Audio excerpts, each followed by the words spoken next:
días a todos. Vamos a continuar. Muchas gracias y disculpen ahí el tema de la sesión del día martes, pero no fue posible, ¿verdad? Entonces vamos a retomar y vamos a seguir con el tema de compiladores. No sé si ven mi pantalla o no se ve. ¿Me confirman si se ve? Porque creo que no se ve. No, ¿verdad? No sé. Voy a volver a presentar.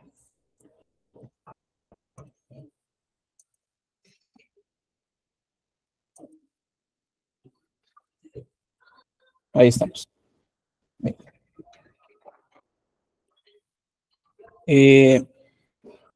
Vamos a empezar la clase del día de hoy.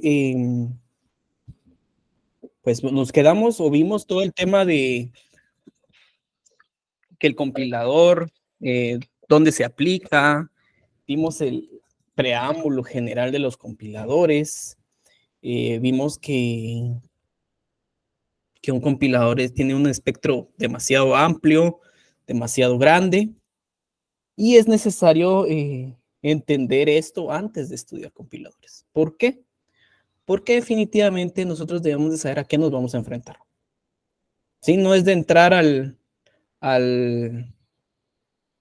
no es de entrar de lleno al estudio de compiladores, no es entrar de lleno al análisis léxico, sino que simple y sencillamente es de entender de dónde viene el compilador, qué es un compilador, dónde se aplica, qué está haciendo la gente, ¿verdad? Esto es importante porque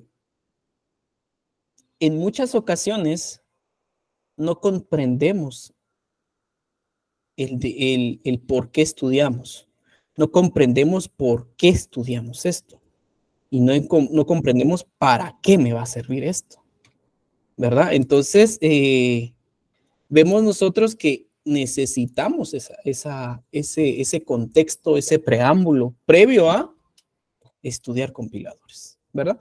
No es solamente un estudio como tal y ahí se quedó y ahí está. Hay quienes viven de esto y pues al parecer pues viven re bien, ¿verdad? Entonces el objetivo es que tal vez no venir y adentrarnos de una vez directamente a, a la generación de un compilador como lo hace la industria y todo, pero sí necesitamos entender todo este tema. Bien. Luego de eso, nosotros ya entramos en un área, luego terminamos la teoría y entramos de lleno ya un poco más adentrado al tema de la generación de los compiladores. Y aquí vamos a tener un punto bien clave. Y es los fundamentos de los compiladores. ¿Sí? De los lenguajes, perdón. Cuando nosotros hablamos de lenguajes, vamos a tener varios fundamentos. Y uno de ellos es el tipo de enlace. ¿Sí? Aquí estamos hablando de enlaces. Enlace dinámico y enlace estático. Enlace. Este es el enlace. El enlace dinámico y el enlace estático. Así es como el compilador se maneja, ¿verdad? Entonces vamos a contener nosotros ese tipo de fundamentos dentro de un lenguaje, ¿verdad? Entonces, ¿qué es el estático y el dinámico? ¿Qué nos referimos cuando estamos hablando de este tipo de enlace? Bueno, en este tipo de enlace lo que estamos hablando es venir y tener una especie de algo fijo y algo que varía. Bajo ese contexto, ¿qué es algo fijo dentro de un lenguaje cuando ustedes están programando? Algo fijo puede ser una constante.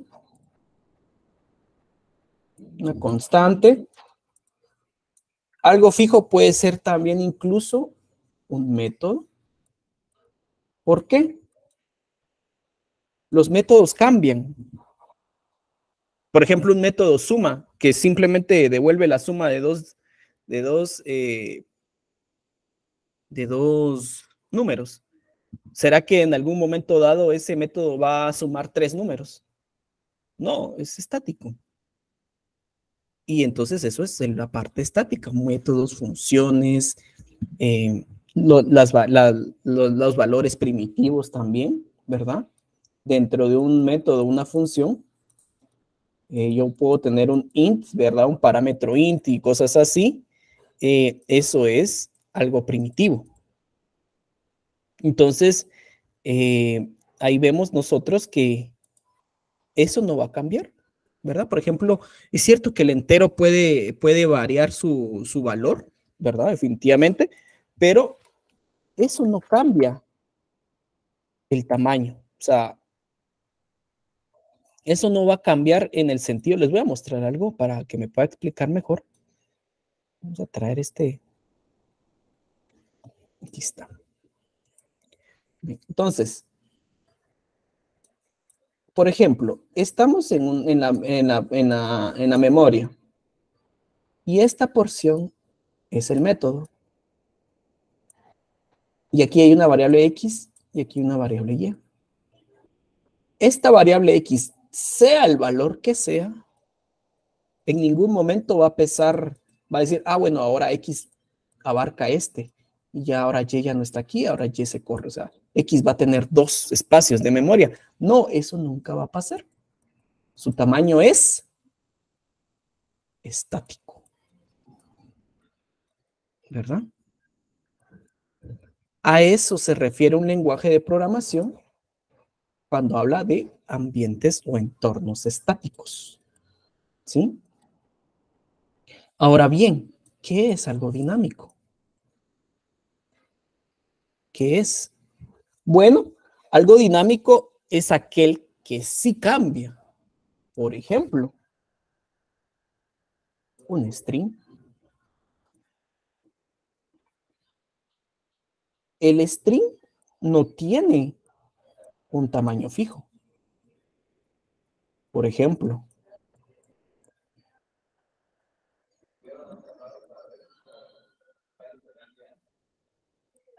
entonces aquí tenemos un string de este tamaño 4, ¿sí? En un segundo momento voy a tener un string. Ese mismo string le voy a concatenar otra cosa, ¿verdad? Porque pues siempre se da ese caso de que yo le concatene algo.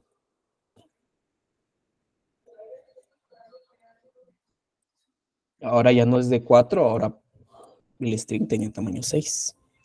Entonces, en ningún momento este string va a tener un tamaño fijo. Digamos de que pese o tenga un espacio de memoria 128, digamos, y ya estuvo. En ningún momento. Y de hecho, las concatenaciones de string son bien complejas, porque por lo regular no se hacen así como lo acaba de hacer. ¿Por qué? Porque por lo regular, aquí ya hay otro valor. Aquí hay otro valor así X, ¿verdad? Que saber a qué apunta. La verdad, no sabemos, ¿verdad? Pero ¿qué hace el string cuando concatena?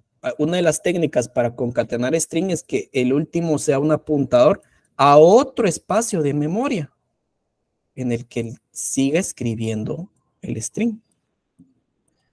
Entonces, a la larga es un juego de apuntadores que maneja el compilador. Cuando el compilador genera código intermedio, debe de manejar una serie de apuntadores bastante, y lo tiene que hacer con bastante precisión, ¿verdad? Entonces, esto es dinámico. La memoria se organiza de manera dinámica. Aquí podemos hablar de los objetos, ¿verdad? Podemos tener un objeto en un inicio, lo instancian ustedes. Aquí está el objeto, digamos, y lo instancian. y alcanza, digamos, la posición de memoria esta, 100. Y el objeto tiene un valor X, un valor Y y un valor Z. Fin. Lo vuelven a instanciar y ahora llega a un valor 500, digamos, dentro de la memoria. Y aquí estará X, perdón, X, Y y Z. ¿Pero qué pasó?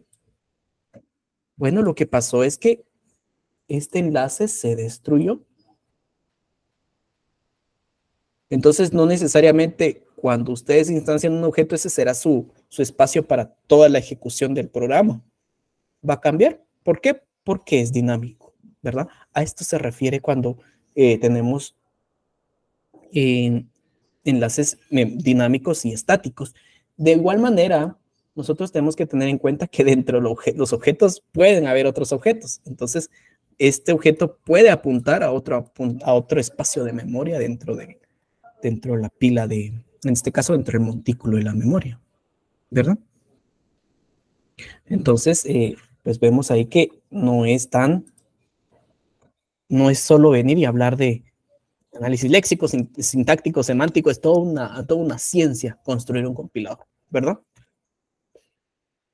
Entonces, eso nos lleva a los tipos de entornos dentro de la memoria. ¿Por qué estamos viendo esto? Pues que es necesario entender hacia dónde vamos. Ya cuando entramos de lleno al estudio de los compiladores, esta es la meta. Cuando ustedes empiecen a diseñar lenguajes ya bajo, o compiladores, perdón, bajo los temas de stack, heap y stack, esta es la meta. La meta es llegar a manejar heap y stack, ¿verdad? Entonces, cuando estamos hablando de entornos y estados, el entorno estático servirá para las llamadas. Está en blanco, perdón. Entonces, el estático por lo regular servirá para las llamadas. Es algo que ya habíamos hablado cuando hablamos del tema de aplicación de los lenguajes, de los compiladores, perdón. Las llamadas, por ejemplo, estoy llamando un método, una función. El método main está dentro del stack, ¿verdad? Ahí es donde estamos hablando de lo estático y la pila de llamadas. Entonces, para eso me sirve ese entorno de stack, me sirve para las llamadas. Dentro del stack hay varios subentornos o entornos de ejecución. Como les decía en su momento, por ejemplo, este es el stack. Y aquí estará el entorno del main. Main. Luego estará el entorno, el main llama a un método que se llama suma, digamos. Y este es el entorno de suma. Pero la suma llama a un método, qué sé yo, que se llame parsear string, digamos. Y lo llama 2 veces, digamos.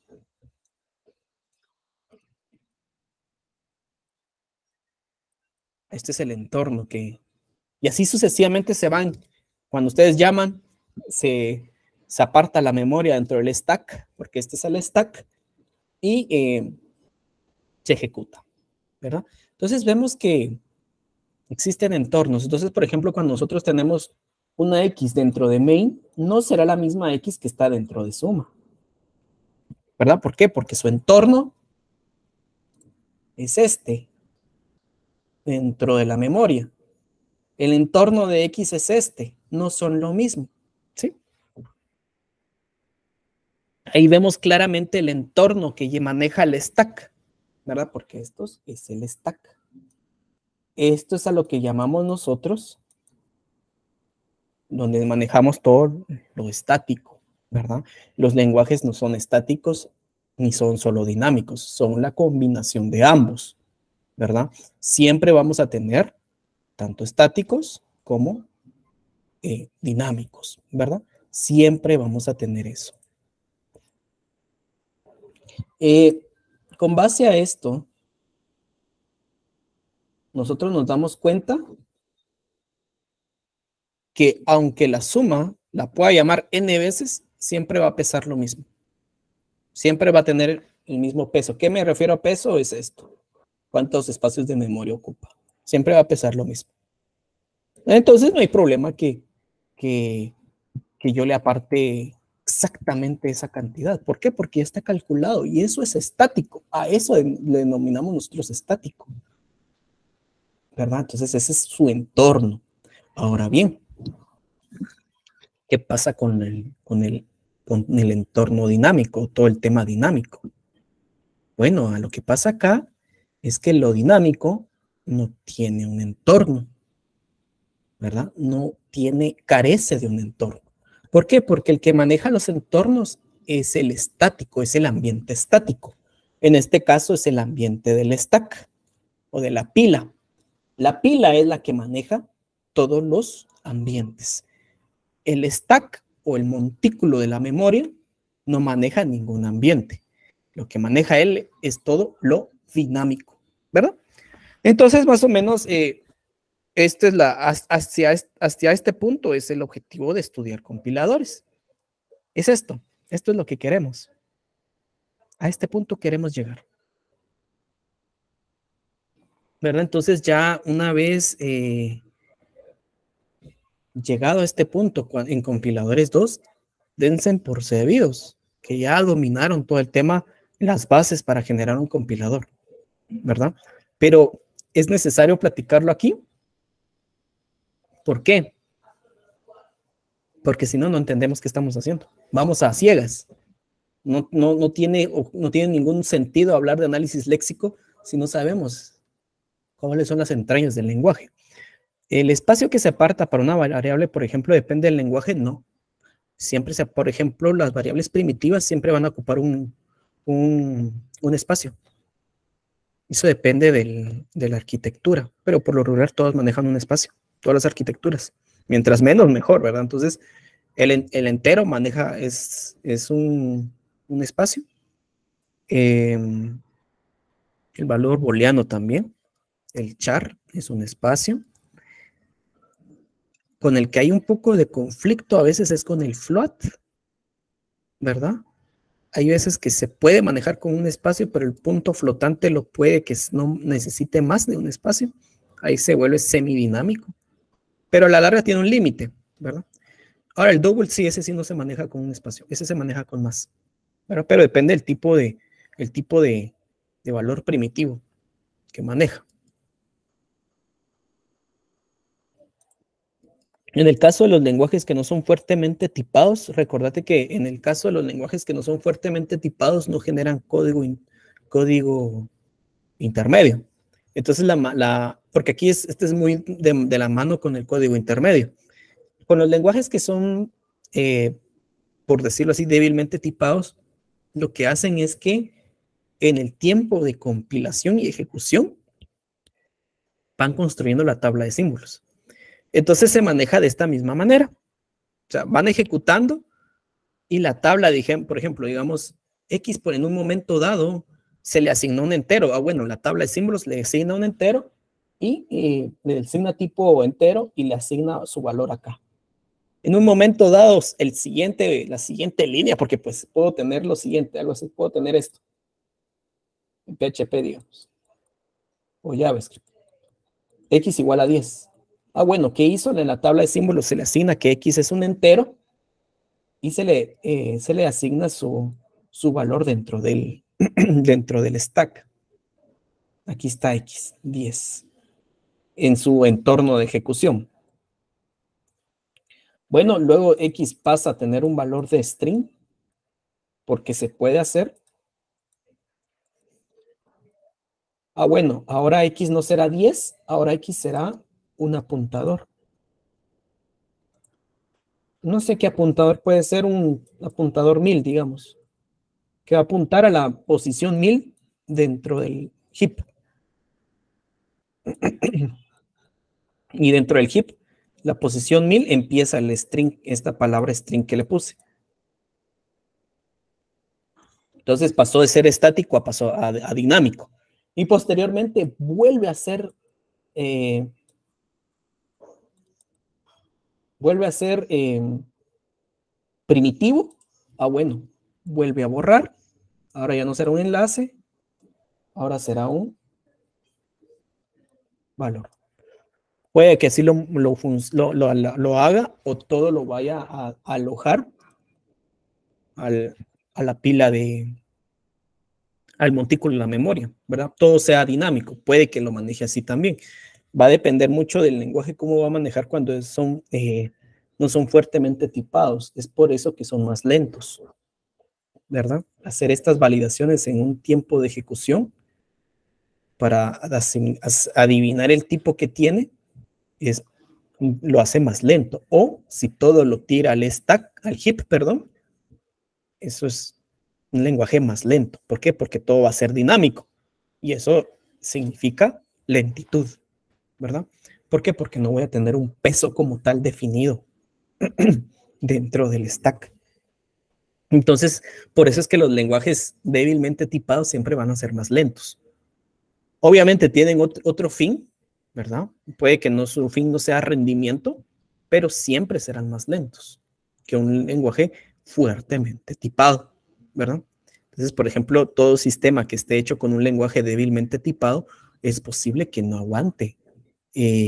Lo que hablábamos hace unas clases, ¿verdad? Es posible que no aguante mucha concurrencia. Por lo mismo, tienen que hacer mucha validación que aunque sea la arquitectura de hardware que se tenga, sea la capacidad que se tenga, esté en la nube, sea escalable y todo, si el lenguaje es débilmente tipado, es muy posible que eso no vaya a soportar concurrencia, ¿verdad? Porque son muchas validaciones que se debe de hacer en tiempo de ejecución. Bueno, ahora es un entero, ahora es un string, luego es un entero y, o sea, aunque se programe de la mejor manera, lo más limpio, el compilador o lenguajes, el intérprete en este caso puede ser, en el caso de PHP o JavaScript, el intérprete siempre va a tener que hacer validaciones de más, porque es en tiempo de ejecución, ¿verdad? Entonces son lenguajes que tienen otro fin y siempre hay que evaluar eso, ¿verdad? Muchas gracias por las preguntas. Entonces, vemos nosotros que el compilador hace más trabajo, valga la redundancia, en el tiempo de compilación, pero en el de ejecución es más óptimo. Dependiendo de qué tipo de fin le van a dar, ¿verdad? También, ¿verdad? No todos los lenguajes cubren todo, ¿verdad? Entonces, por eso es que en las últimas versiones de PHP ya quieren volverlo tipado, pero no se pueden zafar no se pueden salir del débilmente tipado, ¿verdad? Como que siguen amarrados a ese diseño de compilador débilmente tipado, ¿verdad? Entonces, vamos a ver, estoy buscando un ejemplo, pero no lo encuentro. Bueno, me lo voy a buscar más despacio. Entonces, los lenguajes a la larga siempre se van a manejar con stack y con heap. ¿Por qué? Alguien puede decir, ¿será que puedo hacer un lenguaje sin eso? No se puede. ¿Por qué? Porque es la estructura de la memoria RAM. O sea, nadie puede venir y decir, no voy a usar heap. Este lenguaje no usa heap. O sea, todos los lenguajes usan heap. Este lenguaje no usa stack. Todos los lenguajes usan stack. ¿Por qué? Porque así es la estructura de la memoria. O sea, la memoria no cambia. Así es su estructura. Entonces, regresando al tema de pues el stack es todo lo estático y el heap es todo lo dinámico. Ahí habíamos hablado que cuando el stack se llena, se da el famoso stack overflow, ¿verdad? De este tema viene, aquí es donde se da el stack overflow, y cuando el heap se llena, es el heap out of memory, ¿verdad? Entonces, tenemos bastante ahí errores que posiblemente hemos escuchado, pero no sabemos de dónde vienen. Pero y ahora ya estamos viendo que vienen de este tipo de enlaces o entornos dinámicos y estáticos. ¿Qué es el enlace dinámico? Comúnmente se le denomina o se hace mucho énfasis en que el stack apunta al heap. Esa frase es clásica. El stack apunta al heap. ¿Por qué? Porque es real. Y a eso se le denomina enlace dinámico. ¿Verdad? ¿Por qué? Lo que yo les decía acá. Acá vimos una especie de enlace dinámico. En un momento dado apuntaba a la posición 100 y en un segundo momento apuntaba a la posición 500, pero en un tercero puede apuntar a la posición 800, digamos. Dependiendo del lenguaje o de la forma que ustedes están programando, así puede ser el enlace cuando ustedes hacen un objeto.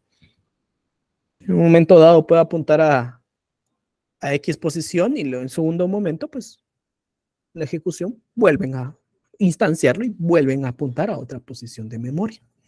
Entonces, por ejemplo, tengo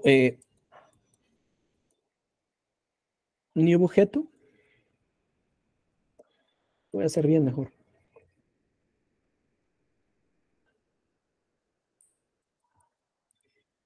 New clase 1.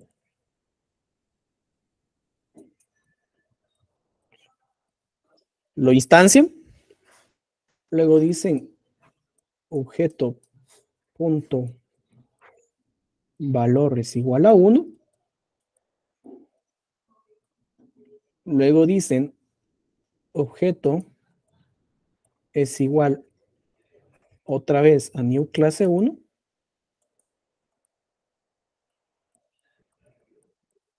Y ahora dicen objeto punto valor es igual a 2. ¿Qué está pasando en todo el entorno de los entornos de ejecución? Y en el enlace dinámico, pues lo vamos a ver ahorita. Aquí está el stack.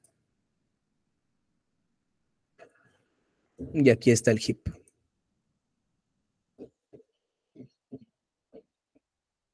¿Sí?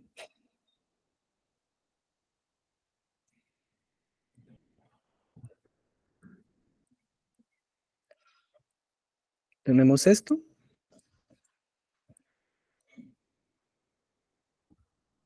Bien.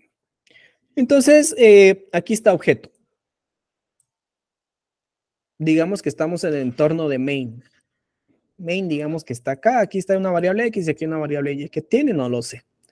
Aquí está main. Ya en el segundo curso, en el siguiente curso, ustedes van a saber que la estructura de las funciones o los métodos tienen más variables por defecto. El retorno, el this, el init, son varias cuestiones que siempre se deben de reservar, ¿verdad?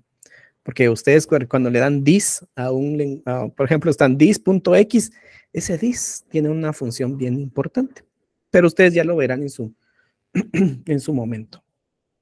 Bien, objeto y X y Y. Bueno, le doy yo objeto, new clase 1. Bueno, ¿qué está pasando acá? Digamos que apunta a la posición 1000. Posición, sí, 1000 de la memoria del heap. Y dicen objeto.valor 1. Digamos que aquí está el valor 1. Entonces, aquí en el valor de objeto, pues tenían ustedes, en la posición del objeto, tenían 1000. Y le asignaron 1. Pero luego, ustedes ven que otra vez se le instancia.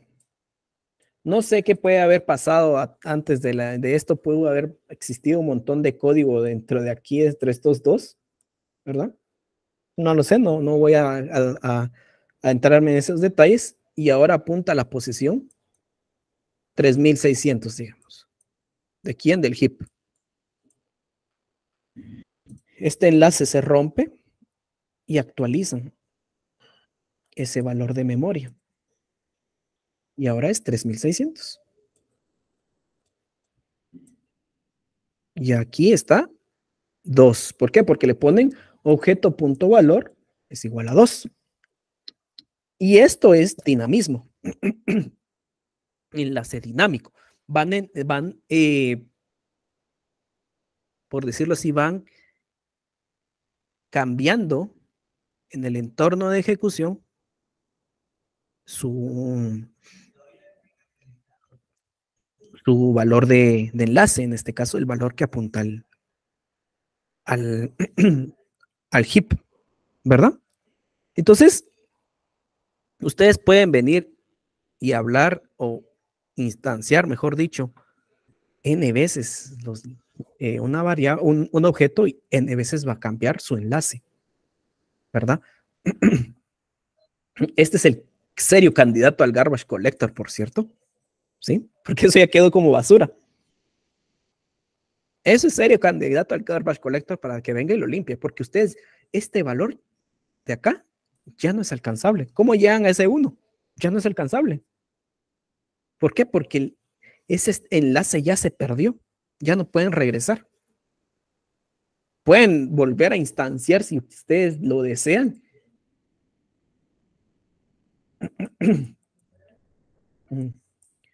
Pueden volver a instanciarlo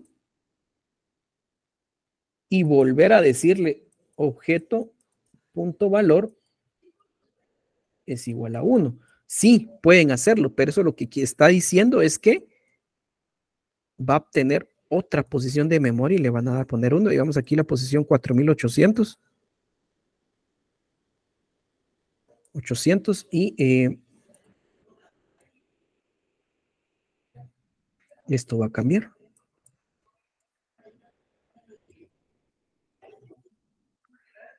Y este enlace se rompe. ¿Verdad? Y este enlace se rompe, pero este 1 de acá no es este 1, es diferente. Es diferente, es otro, ya es otro enlace dinámico, ya es otro. Este ya se perdió y este también ya se perdió. Este ya cayó y ya se perdió. Otro candidato al garbage collector, ¿verdad? Para que el garbage lo limpie. Bueno, entonces vemos que cuando nosotros hablamos de enlaces dinámicos, estamos hablando de, estamos apuntando al heap, pero el heap es dinámico, crece, ¿verdad? Muy seguramente el heap, lo que yo tengo al inicio del heap, cuando empecé la ejecución del programa, ya no es alcanzable. Simplemente ya no me es funcional, ¿verdad? Ya es basura, ¿verdad? ¿Por qué? Porque son dinámicos, va cambiando conforme va creciendo el lenguaje o va creciendo el programa, perdón. Por ejemplo, ¿qué pasa si esto está dentro de un método y ese método solo lo llaman una vez? ¿Qué pasa? Bueno, todo lo que pasó dentro de ese método ya se perdió. Todo esto ya no. Se llenó el heap o llené el heap de ciertos funcionamientos, pero ya no volví a usar el método, solo me sirvió para un cálculo, digamos. Todo ese contexto y datos que guardó el heap ya es basura, ¿verdad? Si ustedes quieren utilizar otras cuestiones, van a tener que usar otras memorias, otra porción de memoria del heap, ¿verdad? ¿Por qué? Porque es dinámico, no es, no es persistente con el tiempo, ¿verdad?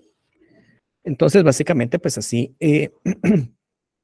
a eso me refiero cuando hablamos de enlaces dinámicos y estáticos. Ahora, una aplicación de estos enlaces dinámicos y estáticos es el paso por parámetros. ¿Alguien me puede decir qué tipo de paso por parámetro estamos viendo acá en pantalla? Entonces, aquí está ejemplificando dos tipos de pasos de parámetros. ¿Alguien ya los observó? Ahí lo pueden colocar en la sección de preguntas.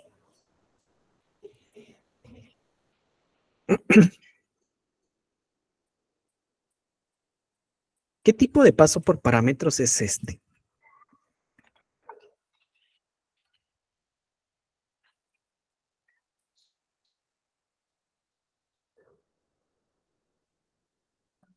Correcto, valor y referencia. Es correcto. Esto es por valor.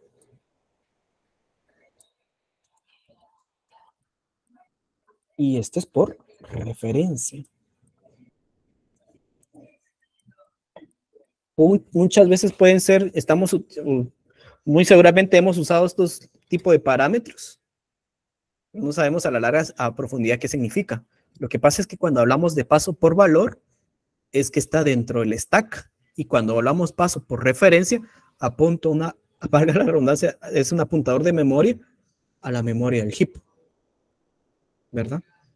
Entonces, este es un ejemplo claro de los entornos de ejecución y de los enlaces dinámicos. Por ejemplo,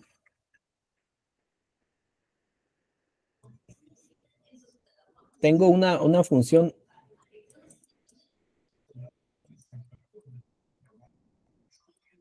y mi primera variable será un A y la otra variable será, por referencia, la sintaxis de referencia pues depende de cada lenguaje, B.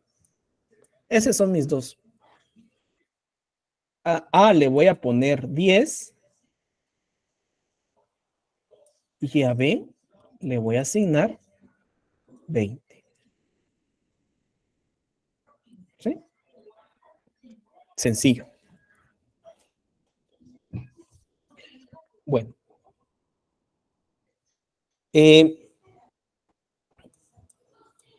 ¿Por qué cambio el valor de un parámetro? Porque simplemente es ejemplo, pero pues perdería su sentido, ¿verdad? Bien. Heap y stack. Estático y dinámico. Entonces, en un momento dado, yo mandé a llamar a esta función X y le pasé como valor 5 en A. Aquí está A. Mucho ojo. A es por valor. Le pasé 5 a A, pero a B le pasé, no sé, la variable X. No, la variable H, digamos. Entonces voy a poner la posición de la memoria de H. En este caso puede ser, aquí en compiladores lo manejamos mucho con números, pero en realidad a veces son códigos hexadecimales. Digamos aquí vamos a ver 500. Pero ojo, este 500 apunta al heap. Y dentro del heap ya está el valor de H, digamos que les había dicho, y el valor de H es 10. Viene la ejecución y dice, bueno, ahora A es igual a 10. Bueno, como el parámetro A es por valor, únicamente está en el stack. Entonces se le coloca 10. Pero B es dinámico. Entonces quiere decir que, aquí está, B apunta al heap. Entonces 500 se queda, ¿por qué? Porque solo es un apuntador al heap. Entonces viene y ahora ya no es 10, ahora es 20. ¿Qué va a pasar? Salgo del entorno de ejecución de función X. Digamos que tengo otras funciones acá. Salgo, este es X, y aquí está la función A, digamos, que llamó. Función B. Y vas a ver que aquí está H, y H apunta a 500. Entonces ese valor, ahora aquí voy a decir, bueno, H es 20, ¿verdad? Así es como va funcionando el paso de parámetros por valor o referencia. Más o menos, ¿verdad? A la larga no quiero venir y ahondar más o sumergirme más en el conocimiento de esto, porque simplemente es un overview hacia dónde queremos llegar. Esta es la meta, el manejo de heap y stack es la meta del curso de compiladores, de toda la línea de compiladores. Bueno, línea solo es compiladores 1 y compiladores 2, por lo regular no toma en cuenta lenguajes.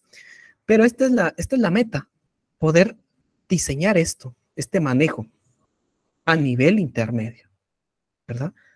Heap y stack, calcular pesos, calcular valores, calcular cuando es por referencia, con tipos de enlaces, dinámico, estático, cómo venir y modelarlos.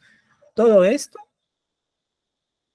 es la meta del curso de compiladores 1 y compiladores 2. ¿Verdad? ¿Alguna duda hasta acá?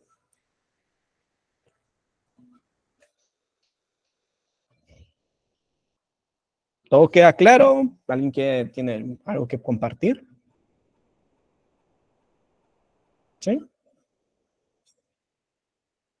Bueno, entonces, el viaje será un viaje largo, ¿verdad? Será un viaje largo de compiladores. Vamos bien, qué excelente. Entonces, esta es la meta. Esta es la meta. Enlace dinámico y estático. Heap y stack. Pila y montículo. Esa es la meta. Hacer esto. Ustedes puedan hacer este paso por parámetros, que ustedes puedan hacer este tipo de enlaces.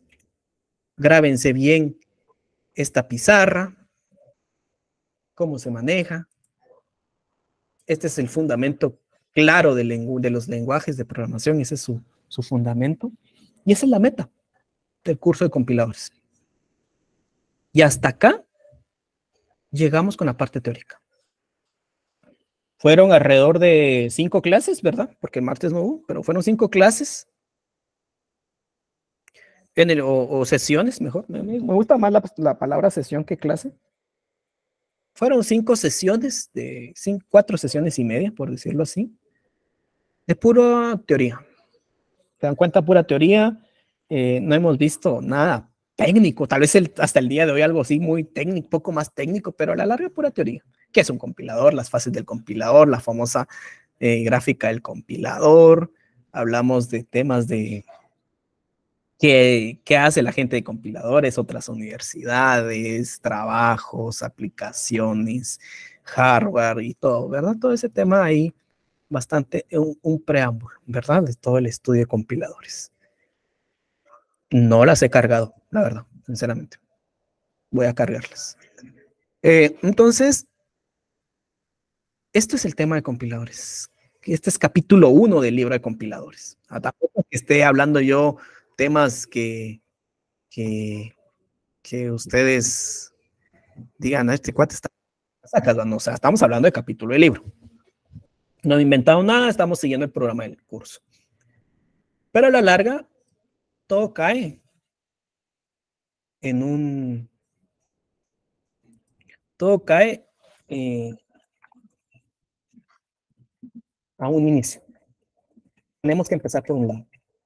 Ya dejemos la teoría, por eso les decía, las primeras clases es como agarrarlas tranquilas y todo, pero tenemos que empezar por un inicio, valga la redundancia. ¿Y cuál es ese inicio? ¿Por dónde empezamos? ¿A qué venimos nosotros a compiladores? El análisis léxico, el escáner. Vamos a empezar por el escáner. Entonces, para lograr esta cúspide, tenemos que empezar por el escáner. Estamos aquí hablando de que esto es tal vez lo más profundo de compiladores que vamos a ver en el curso, en la universidad, en San Carlos, incluso en Guatemala. Paso de parámetros por referencia a valor, diseñar un paso de parámetros por referencia a valor es una tarea titánica, pero para llegar a ese punto, tenemos que empezar por el escáner, ¿verdad? Quiera o no, tenemos que empezar por el escáner. Ahora vamos a ver el análisis léxico de otra manera. De una manera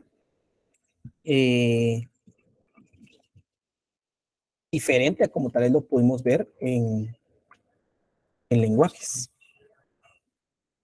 ¿Sí? De una manera tal vez diferente. ¿Por qué? Porque el lenguaje puede que nos digan qué es un lenguaje, la jerarquía de Chomsky y todo, pero ¿cómo se complementa? ¿Cuál es el fin de crear un lenguaje? ¿Cuál es el fin del análisis léxico? ¿Cómo se complementa? ¿A qué aporta? Bueno, ahora ya lo sabemos, a un compilador. En este caso, ahora puede ser un intérprete, pero pues estamos en el curso, se llama compiladores, ¿verdad? Entonces vamos a empezar por el análisis léxico. Yo les sugiero que, pues, si alguien ya, o si la gente que venga de lenguajes cree que sabe análisis léxico, De igual manera, les sugiero que asistan a las clases y no se pierdan el contenido. Puede que tal vez hayan contenido que ustedes ya lo hayan visto, pero siempre es necesario que echemos una ojeada a este contenido, ¿verdad? Bien. Lo de siempre, ¿cuál es la función principal del escáner? Leer los caracteres de entrada del programa fuente. Recordemos mucho la estructura del compilador. No sé si tengo acá, la verdad, porque estoy en otra computadora. Vamos a buscar fases del compilador. Vamos a buscar la clásica imagen. Por aquí debe de estar. Aquí está. Entonces, nosotros vemos que la primera fase es el análisis léxico y tiene como entrada un flujo de caracteres. ¿Sí? Ese flujo de caracteres es lo que lee el escáner o el análisis léxico. Y es en la única fase donde voy a hablar de caracteres. O sea, en sintáctico yo no hablo de caracteres. En semántico tampoco. O sea, yo no hablo de caracteres, solo en léxico. Por eso yo les decía, si estamos en algún momento generando gramáticas para aceptar caracteres, estamos haciéndolo mal. ¿Verdad? ¿Por qué? Porque la gramática no diseña caracteres. Caracteres solo es en léxico. ¿Y qué hacemos en léxico? Expresiones regulares, autómatas. ¿Verdad? Entonces, el léxico, su función principal es leerlos, agruparlos en lexemas y producir como salida una secuencia de tokens. Entonces vemos que la función es leer el carácter, pasarlo al lexema y luego a token. Entonces, recordemos cuando yo les decía que era el análisis léxico, cuando hablamos de las fases del compilador, y había unos que decían, es el que detecta, es el que reconoce los tokens. No, el token es hasta el final. ¿Sí? Recordemos cuando ahí hay como que una discusión, ¿verdad? ¿Qué es token entonces? ¿Cómo se construye un token? ¿Verdad? No tenemos que tener eso en cuenta porque yo aquí no tengo tokens, yo tengo caracteres y genero tokens. ¿Sí? Esa es la diferencia. Yo tengo caracteres y genero un token. Bueno, básicamente, entonces, la función principal del escáner es leerlos, agruparlos y generar un lexema, un token, perdón. Y ese token responde a unas cuestiones que ya vamos a hablar ahorita. Entonces, el análisis léxico funciona como una fase secuencial del sintáctico o una fase cíclica. ¿Cómo así? Puede que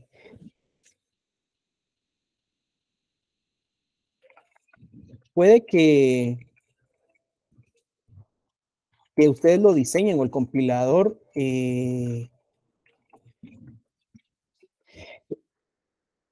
ustedes le pasen al sintáctico todo el flujo de tokens, ya, porque aquí estamos hablando de tokens, o puede que le pasen uno por uno, ¿verdad? No hay problema. No necesariamente, y esta es clave, señores, esta es pregunta de examen típica. El análisis léxico no es y sintáctico no son secuenciales, pueden ser cíclicas, es decir, puedo estar en léxico y pasarle solo un token al sintáctico. El sintáctico lo valida y el sintáctico me pide el siguiente token. Y así sucesivamente. Se pueden hacer, como por decirlo así, semiparalelos las dos fases. ¿Sí? Pero también puedo venir y hacer todo léxico, pasarle toda la sábana de tokens y que él haga lo que desea hacer. ¿Verdad? Las dos fases funcionan perfecto.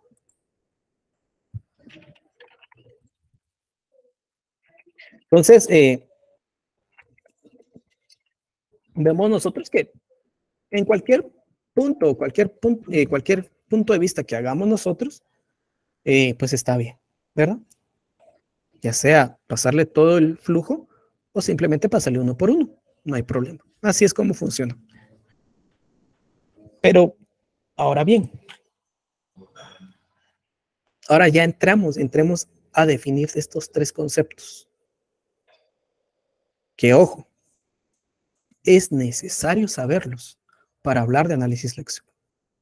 ¿Qué es el token? ¿Qué es el patrón? ¿Y qué es el lexema? ¿Sí? Entonces, solo permítanme un momento. Pero sí, creo yo. Ah, no, sí está bien. Entonces, regresamos. Eh, tenemos estos tres conceptos claves del análisis léxico. Token, patrón y lexema.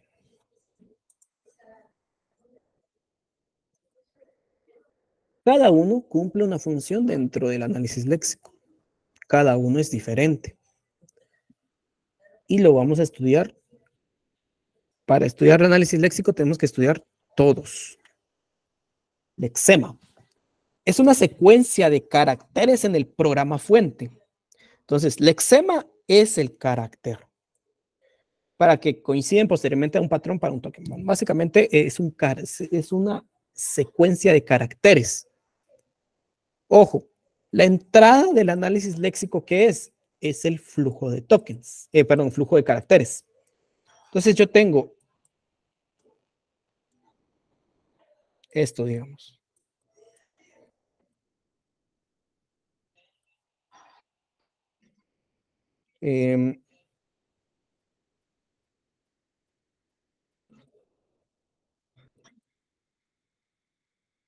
Algo así.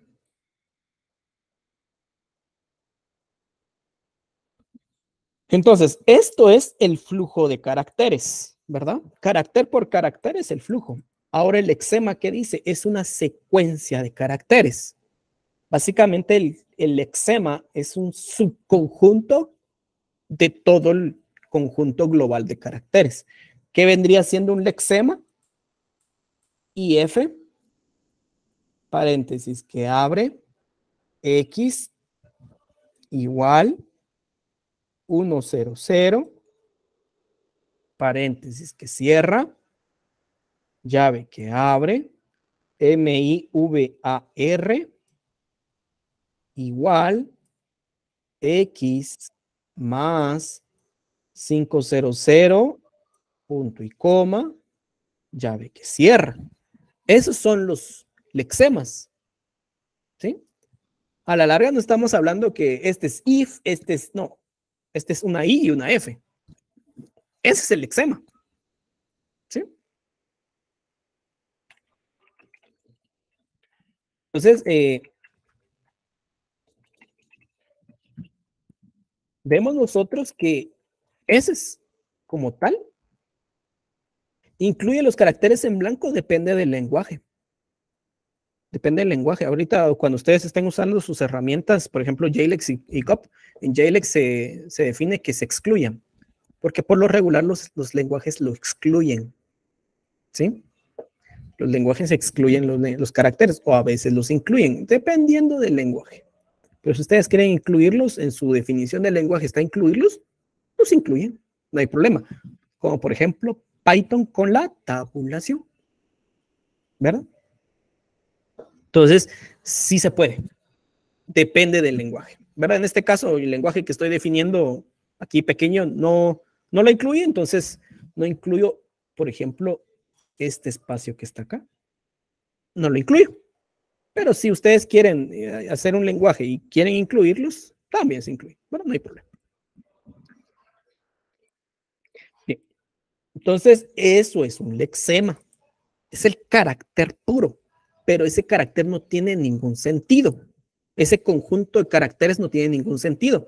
Por eso no les dije que este era mi bar, no les dije que este era if, que este era 100, no. Es M-I-V-A-R. Este es 100, este es 500. ¿Por qué? Porque son caracteres. No tienen valor, no tienen ningún, o sea, simplemente caracteres. Ahora bien, vamos con el siguiente. Este es el lexema, ¿sí? A la larga ustedes juntan todos los lexemas y tienen como tal el flujo de caracteres, que es el programa fuente o la entrada del compilador. Sí, el archivo, su archivo .java, pues, o .js, la larga, la unión de todos los lexemas es eso. Uno por uno es conjunto por conjunto chiquito, es un lexema. Ahora bien, los lexemas deben o pueden, mejor dicho, pueden coincidir con un patrón. ¿Sí? El patrón es una descripción de la forma que pueden tomar los lexemas. La palabra token la vamos a hablar después. ¿Sí? Es la forma que pueden tomar los lexemas. ¿Por qué la palabra pueden y no deben? Ahí me dice yo la autocorrección. ¿Por qué pueden? Porque no, porque ¿qué pasa si un lexema no cumple con ningún patrón? Simple y sencillamente ese lexema es un error léxico. ¿Verdad? Por eso es que pueden, porque hay errores léxicos, pues. O sea, simplemente no pertenece al lenguaje. ¿Verdad? No es que a fuerza todos deben de pertenecer, pues. O sea, ustedes pueden tener un error de un carácter que no pertenezca al lenguaje. Entonces, simplemente, por eso la palabra pueden, ¿verdad? Entonces, esto yo siempre hago el ejemplo. El patrón es como un molde. Es como una forma que se le da al lexema. Siempre tengo una imagen, la voy a volver a buscar, porque no he encontrado una imagen más descriptiva que esta. Es una imagen de galletas, de moldes de galletas, y estos son los patrones. Voy a pasar al pizarrón.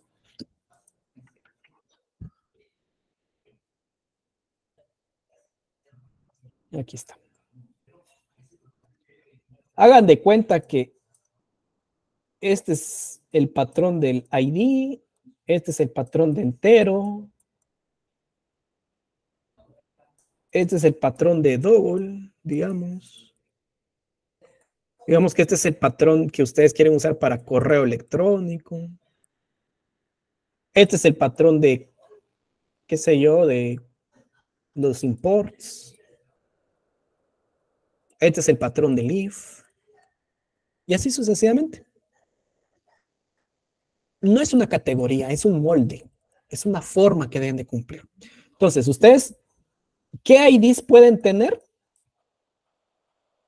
Puedo tener A, la típica variable A, T1, mi variable,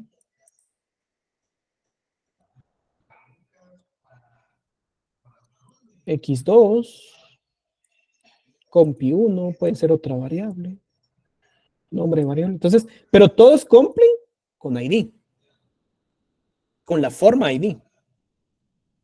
La llave, correcto. Aquí puede ser, digamos, aquí puede ser este es el patrón de llave, ¿verdad?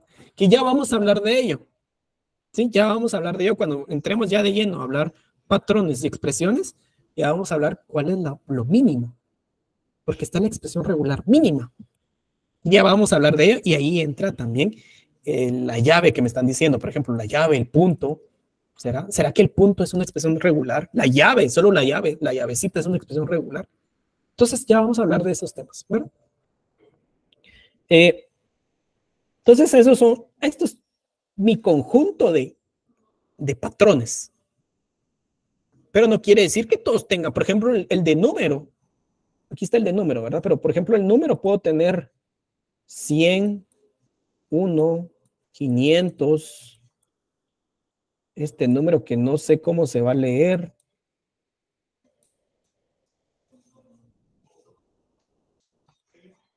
101, 256 y todo, pero todos cumplen con el patrón número. Por decirlo así, el molde número. ¿Cuántas galletas pueden hacer ustedes con un molde? un montón, ¿va? A alguien le puede colocar una galleta, qué sé yo, con el molde de, ¿cuál nos gusta más? Patito. Con el molde de patito, ¿ustedes cuántas galletas pueden hacer? Digamos que este es el molde de número. Vamos a bajar. De aquí tenía, aquí vamos a bajar número. ¿Cuántas formas pueden hacer con patito? Un montón, solo que alguien le puede colocar, puede ser de un sabor, alguien le puede colocar chispas de chocolate, alguien le puede colocar, qué sé yo, de leche o algo así. Entonces, pero a la larga todos van a tener la forma de patito. Entonces es lo mismo con el número. Puedo tener n valores de número, pero todos son números, ¿verdad? Y estamos, es correcto. Si yo tengo un lexema, ¿verdad? Lexema, que no coincide con ningún patrón, es un error léxico. Por eso acá tenemos, ahora, pueden. Dice que los lexemas pueden tomar alguna forma, perdón, sí, el patrón modela formas que pueden tomar los lexemas, pueden, pero no necesariamente deben. Si no coincide con ningún patrón, es un error léxico. ¿Sí? ¿Por qué? Porque no coincide, no hay ningún patrón, no hay ningún molde. Es como que si ustedes les dicen, bueno, miren, aquí yo traigo una galleta de, qué sé yo, del logo de la USAC, ¿va? Y ahí está el logo y todo, bla, bla, bla, bla. Aunque ese iría con el tema del círculo. No hay triángulo, ¿va? Una galleta de triángulo. Ah, bueno, viene el análisis léxico, este no coincide, no coincide, no coincide y bla, bla, bla. Ah, bueno, mire, usted no coincide con ninguno, entonces esto es error léxico. Simplemente no coincide con ninguno. Pero es un lexema, pero no coincide con ningún patrón. Entonces, este no pertenece al lenguaje que estamos definiendo, ¿verdad? Entonces, así es como básicamente se va viendo este tema.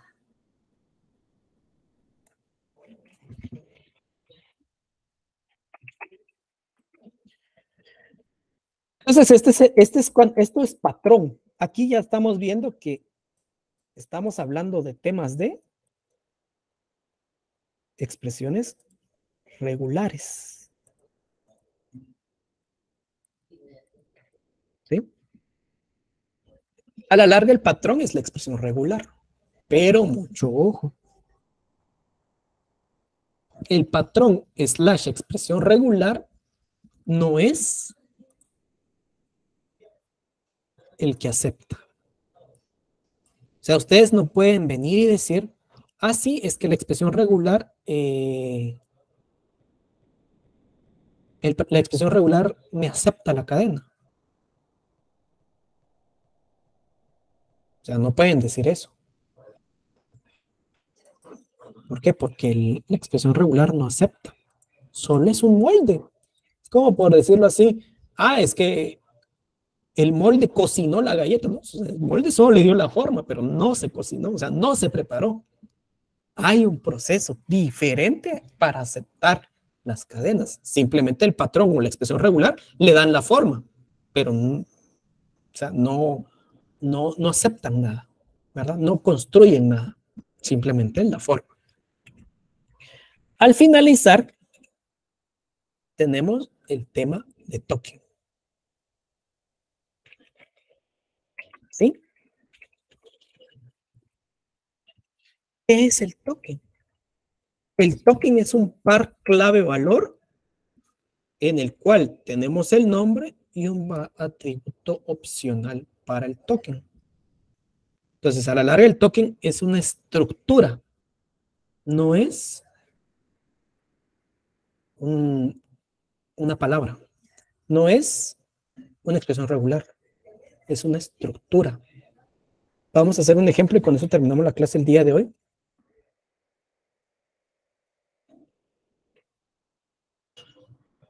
No déjenme sacar mi blog de notas.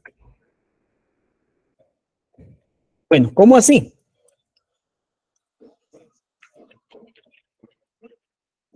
Y no va a ser el único ejemplo, vamos a hacer más ejemplos, solamente quiero hacer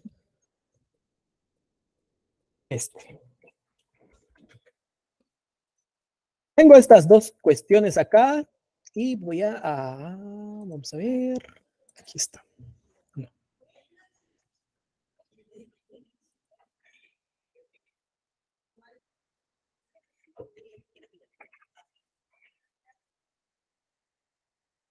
Voy a traer una hoja de cálculo.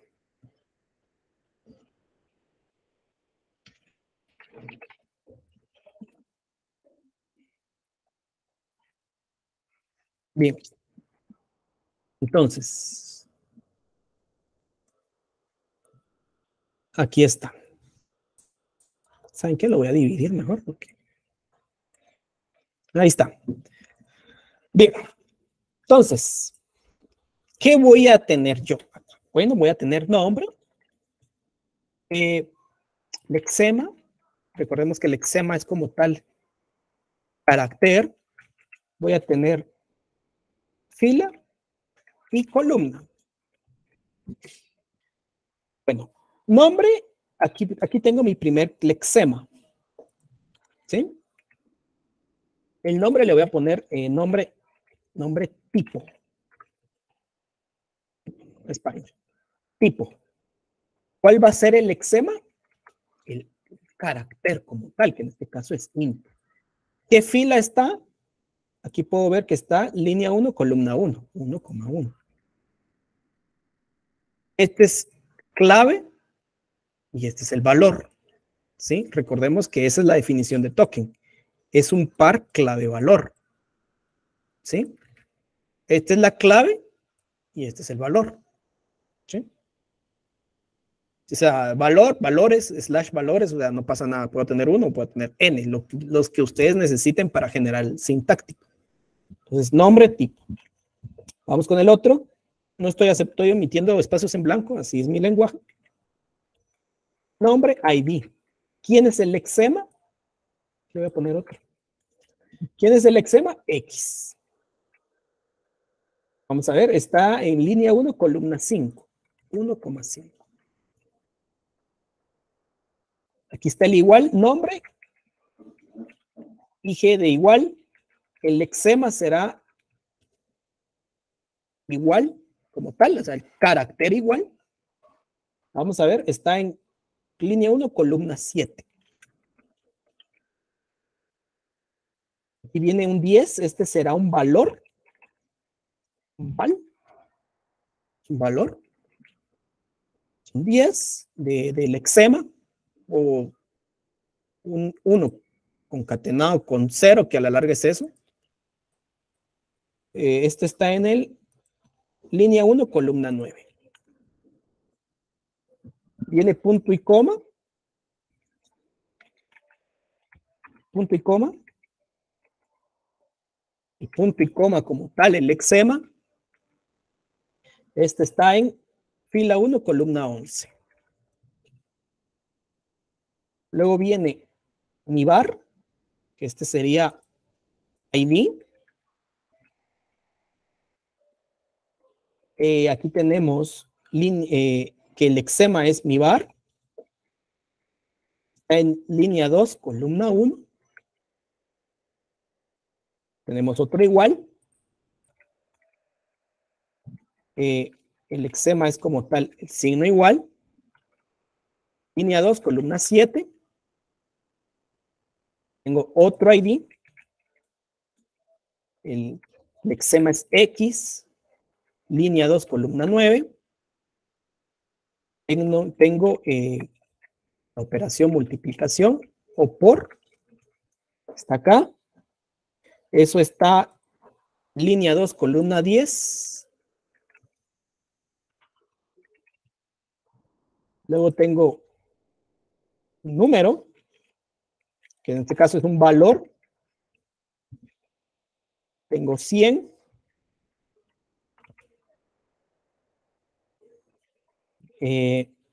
Línea 2, columna 11. Punto y coma. Nuevamente el punto y coma como tal. Línea 2, columna 14. Bien, esto que acaba de hacer es básicamente el análisis léxico. Y cada fila de esta lista que hice es un token. Este es otro token. Otro token. O sea, a la larga, este es el famoso flujo de tokens. Si nos traemos aquí a colación nuestra gráfica, aquí si se dan cuenta tengo como salida flujo de tokens. ¿Quién es el flujo de tokens? Es esto. En conjunto, un flujo de tokens. Pero cada registro es un token. Si se dan cuenta, por eso es que cuando hablábamos nosotros, o cuando yo estábamos platicando de qué es un token, o qué hacía el análisis léxico, había respuestas que decía, lee los tokens. Momento, el token es una estructura de datos. Y yo cuando los leo solo tengo caracteres, ¿sí? Estos son lexemas. Este ya es token. El token ya es un componente de datos. Si se dan cuenta, o vamos a regresar al pizarrón, el token es esto. Aquí está ID, lexema, fila y columna. Obviamente puede tener más. Hay quienes le ponen, cuando diseñan un lenguaje, ponen el patrón también. No hay problema, se puede colocar a qué expresión regular le pegó. Aquí está otro, ID, lexema, fila, columna. Por eso les decía, esto es una estructura de datos lineal, es una lista. Ahora ya tiene sentido. Es una lista. Por eso es que no podemos hablar de tokens antes de hacer análisis léxico. ¿Por qué? Porque lo único que tengo es caracteres. Entonces, el carácter se convierte, o el flujo de caracteres se convierte en flujo de tokens.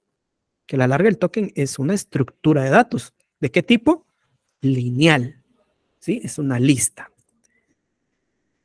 Y aquí lo puedo observar, ¿verdad? Esta tablita es a la larga mi flujo de tokens y cada registro es un token como tal, ¿verdad? Puedo tener más registros, puedo tener menos registros. Perfecto, no hay problema. De hecho, estos son los registros mínimos que tiene JFlex, creo yo. La herramienta que van a estar utilizando en el laboratorio, más seguro. En algún proyecto, no en todos. Alguien puede aquí colocar patrón. Y aquí pueden colocar, qué sé yo, la expresión regular que le corresponde a por ejemplo, ¿cuál fue la expresión regular con la que definí el tipo? ¿Cuál es la expresión regular con la que definí el ID? Y así sucesivamente, ¿verdad? Eso ya son menos que pueden ustedes agregar. ¿Por qué muy claro la fila y columna? Porque eso yo voy a saber en sintáctico la fila y columna cuando yo tenga un error sintáctico, ¿verdad? Y así sucesivamente se va como heredando esos atributos, ¿verdad? Pero es una vista previa de todo lo que nos viene, ¿verdad? ¿Dudas hasta acá con el tema con estos tres conceptos? Token, patrón y lexema. ¿Alguien tiene alguna duda?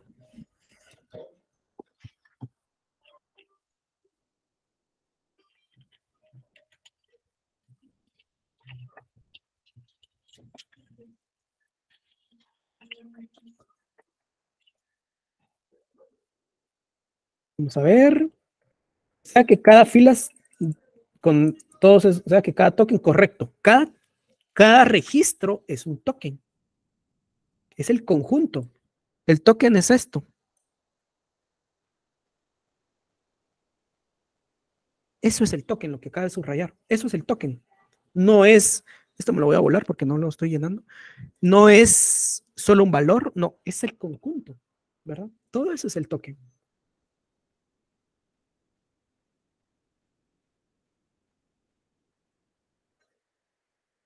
Qué bueno, muchas gracias. Qué bueno que vamos entendiendo. Sí, cada fila es un token. Entonces, a la larga, si nos damos cuenta acá, otra vez apareció esta cosa. Si nos damos cuenta acá, tengo 11 tokens. 1, 2, 3, 4, 5, 6, 7, 8, 9 y 11. 11 tokens. Qué bueno, ese es el objetivo, ¿verdad? Que vayamos limpiando un poquito el tema de que a veces... Adelante. Y este es el que les, digamos, este flujo de tokens que ya sería el conjunto de todos los tokens, ¿verdad? Que tenemos, eso los tenemos eso nos va a servir para el sintáctico. Correcto. O sea, digamos, esto que es el resultado, ¿verdad? De hacer Sí, todo eso. correcto. Recordemos un punto clave.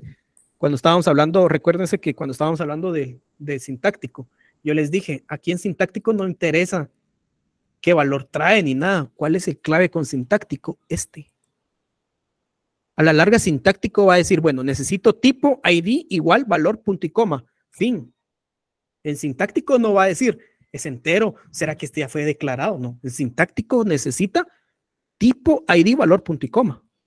¿Verdad? A la larga, sintáctico lo que quiere es ver esto. Tipo ID igual valor punto y coma. Eso es lo que quiere ver sintáctico. Esa es la forma que quiere ver para este caso. Aquí está, ¿verdad? Por eso es que el token va a sintáctico, ¿verdad? ¿Por qué va el lexema? Compiladores 2. Por eso va el lexema.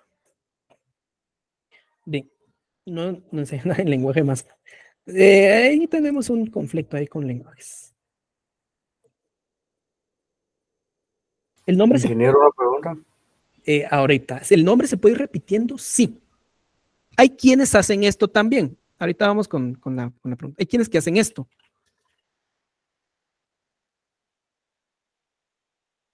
Hay quienes que hacen esto. Básicamente ya me entienden, ¿verdad? Colocarle un identificador único.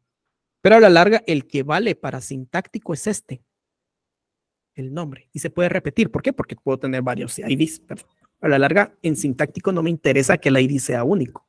Por eso en semántico ya me interesa ¿verdad? Adelante. ¿Qué sugiere mandar el conjunto de tokens o uno por uno? Yo sugiero mandarlo todo. Así me olvido del léxico de una vez. Ok, gracias. Básicamente el token es una tupla, correcto. El token es una tupla. Esa es la definición, si lo queremos ver a nivel de base de datos. Ay, ¿qué estoy haciendo? A nivel de base de datos es una tupla, ¿verdad? Es un registro. O sea que aquí la clave es definir bien digamos exactamente qué queremos definir como variable, el lenguaje, que usemos todo eso para tenerlo ya todo en una lista, ¿verdad? Se va guardando y entonces vamos a ir armando todo, lo guardamos en una lista y después de eso ya lo pasamos al ese cabal donde está el nombre, podría decirse, es lo que nos sirve para el sintáctico. Y el Correcto. otro lexema dijo que era para compi2. Sí, que es ahí voy a revisar. ¿Por qué el lexema? Porque ahí voy a revisar quién es este ID. En sintáctico solo me interesa que sea un ID. En semántico me interesa quién es ese ID, para ver si ya no fue definido, si es el tipo que le corresponde, si estoy en el ambiente que le corresponde. Puede que este mi var no esté definido, pero en sintáctico solo me interesa que sea un ID. En semántico me interesa quién es ese ID, ¿verdad? Por eso es que lo llevo. Porque si no lo llevo, pues ahí muere, pero ya en semántico le doy sentido. Entonces necesito saber y conocerlos quiénes son, ¿verdad? ¿Más preguntas con respecto a este tema de análisis de tokens?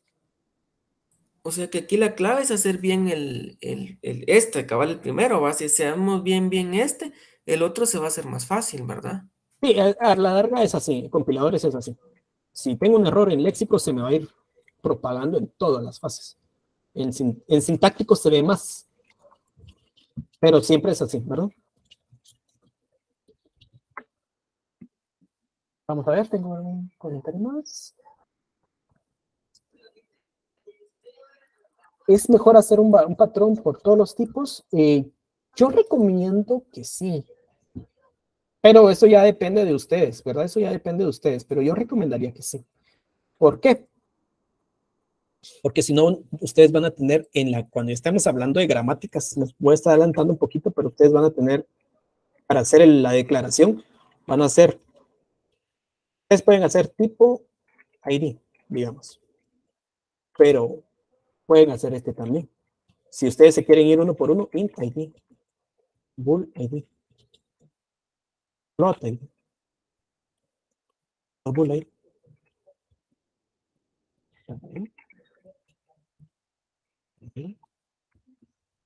Algo que solo se podía colapsar, por decirlo así, o abarcar todo en una expresión regular de tipo, ¿verdad? Entonces, pero va a depender. Si ustedes quieren hacerlo de otra manera, está bien. No hay algo que escrito en piedra. Lo que sí está escrito en piedra son los métodos del léxico, sintáctico y todo. Pero cómo quieran ustedes hacer expresiones regulares o gramáticas, eso ya es cuestión de cada uno. Pero sí que respondan, que esas expresiones regulares respondan las leyes de expresiones regulares, que las gramáticas respondan a las leyes de gramáticas, ¿verdad? Entonces, con que respondan las leyes no hay problema. Ustedes definen su lenguaje como mejor se les facilite. Primero se realiza el léxico, el cual saldrán nuestros tokens para realizar nuestro sintáctico. Correcto, es así. O sea, este es lo que entra al sintáctico.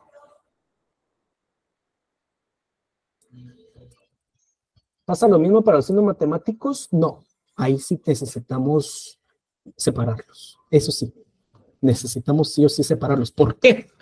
Ahora les digo por qué. Porque los signos matemáticos y las operaciones tienen jerarquía. Ahora, cambio, un tipo no tiene jerarquía, todos son iguales. Por decirlo así, todos. O sea, int, float, toda la larga, pues no hay alguien que diga, es que si este tiene más peso, no, ahí no. A cambio, las operaciones tienen jerarquía o precedencia, mejor dicho, ¿verdad? O sea, ustedes no pueden hacer antes la suma que la multiplicación, primero se hace la multiplicación. Entonces, hay técnicas para hacer gramáticas para que se respete esa jerarquía o esa precedencia. O sea, hay leyes para construir gramáticas, y eso lo vamos a ver en su momento cuando empecemos el tema sintáctico. Vamos a estudiar cómo hacer este tema de las operaciones matemáticas, las operaciones booleanas, que respete la precedencia de los operadores, que haga primero la multiplicación. Eso se resuelve a nivel de gramática, ¿verdad? Bien, ¿alguna otra pregunta? Digamos aquí no afecta mucho esto de los, ¿cómo se le dice? Esos, los hexadecimales, creo que cada letra tiene digamos, un número. No, aquí no. No, el código ASCII, no, aquí no, no afecta. Si alguien lo quiere colocar, también es libre, ¿verdad? Si a alguien le sirve colocarlo en su lista de tokens, también lo puede colocar. No hay problema, lo puede colocar. O sea, es libre. Si ustedes quieren así ver el diseño del lenguaje, también lo pueden hacer, no hay problema, ¿verdad? Eso no hay problema. Lo que más sirve, ese tema sirve mucho para manejar cadenas a nivel intermedio, porque el heap y el stack guardan números, no guardan cadenas. ¿Cómo van a meter ustedes una H ahí, va? O una X ahí en el heap o en el stack, si el heap y el stack solo es enteros? Entonces ahí sí entra ese tema, pero es hasta esa fase. Pero si ustedes lo quieren heredar desde acá, pues no hay ningún problema. ¿Alguna otra duda? ¿Pregunta? ¿Queda claro? Entonces, adelante.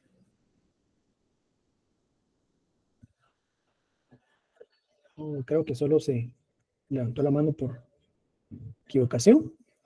Bueno, digamos, por ejemplo, en eso de los números, por ejemplo, aquí donde dice 10 o 100, por ejemplo, ¿ese es en sí lo que va o en sí tiene que ir, por ejemplo, va al 1 y luego va al 0, o sea, otra vez, o pueden ir juntos o tienen que ir así separados? O sea, digamos, no sé si me entendió. no. Digamos, por ejemplo, tenemos el valor, ¿va? Usted puso val 10, ¿verdad? Ajá. Pero no sé si es así o tiene que ir val 1 y luego abajo val 0 para no juntarlos.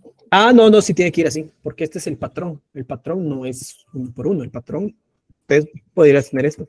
A lo largo, este es un número.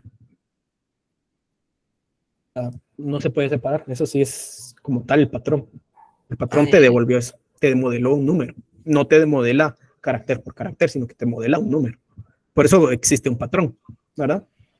Ya. Sí, entonces para no predefinir cada número, entonces tendría que ser un patrón, ¿verdad? Sí, así es. Para eso vamos a ver en el tema ya la próxima semana, porque pues ahorita ya es jueves. La próxima semana ya empezamos de lleno con el tema de expresiones regulares, ¿verdad? Entonces, pero sí tenemos que ver este tema de, o sea, que abarca como tal todo un grupo del lexema. Bien, entonces, muchas gracias. Se nos ha acabado el tiempo. Esto fue el inicio del análisis léxico, ¿verdad? Posteriormente, pero como les decía, es necesario entender estos tres conceptos. No podemos hablar de análisis léxico sin entender estos tres conceptos. Y no podíamos entrar, y si tuviera una letra en medio de ese número sería un string, digamos, ¿no? Puede ser una cadena. Y digamos, también habría uno para correo electrónico. Digamos, en vez de... Si en su lenguaje ustedes lo quieren colocar, sí, si no, si en el, por ejemplo, los lenguajes, pues, creo que no tienen una expresión regular de correo electrónico, pues podría ser un string como tal, pero si el lenguaje que están haciendo, qué sé yo, X lenguaje, si quieren, que necesitan agarrar el correo electrónico, pues va la expresión de correo electrónico también.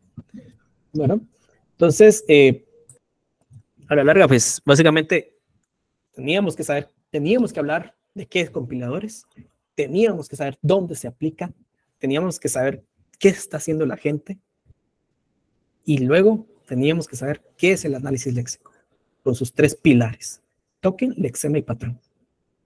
Para que la siguiente semana vamos a hablar de unos términos últimos de análisis léxico, los cuales son buffer, centinelas, pero ya después del buffer y centinela, hablamos de operadores de los lenguajes. Los lenguajes tienen operaciones y vamos a hablar de esas operaciones para posterior entrar con el tema de patrones y expresiones regulares. Entonces, nos vemos la siguiente. Aquí no está, el patrón no está, pero pues podría colocar el patrón, ¿no?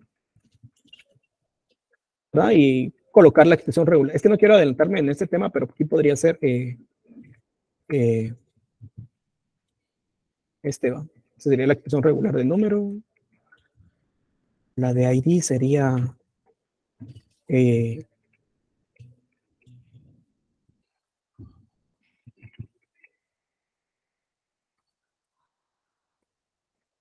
así sucesivamente se van llenando las expresiones regulares, ¿verdad? Bien. Pero eso ya lo vamos a ir estudiando más adelante. Entonces, nos vemos el siguiente día de clases con el tema de buffer, centinela y operadores del lenguaje. Entonces, que tengan un buen fin de semana y nos vemos la siguiente semana. Gracias, Inge. Feliz día.